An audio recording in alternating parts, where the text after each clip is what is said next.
Halo guys, kita berjumpa lagi bersama saya di channel Waduh Sanjaya ya. Jadi pada hari ini saya mau main pesawat kertas paper plane ya. Ini saya buat seperti ini ya. Pesawatnya saya buat seperti ini. Ada di belakang ada apa namanya ini, siripnya ya, sirip belakang. Kita coba nanti terbangnya seperti apa. Semoga nanti di kamera kelihatan. Oke ya. Yuk.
Nah, jadi seperti itu guys terbangnya. Jadi setelah diberi apa ini namanya sirip belakang ini, pesawatnya ini cenderung bergerak naik ya, nanjak gitu. Jadi ketika saya lempar tadi beberapa kali nabrak plafon atas. Jadi dengan adanya sirip ini nih dia akan terangkat naik ya. Jadi sayangnya di tempat sini tadi tempatnya kurang luas ya. Jadi ketika nanjak gini dia langsung nabrak. Jadi ujungnya ini peot ya. Nah, nanti lain kali kita coba gitu.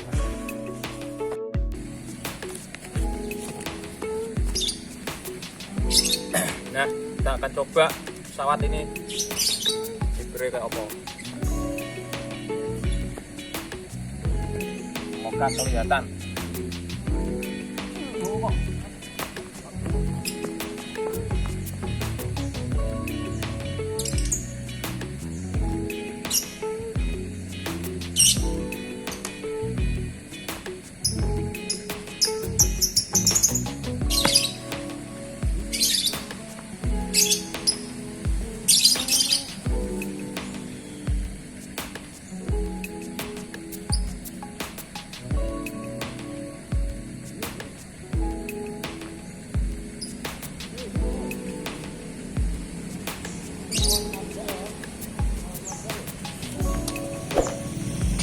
Yuk.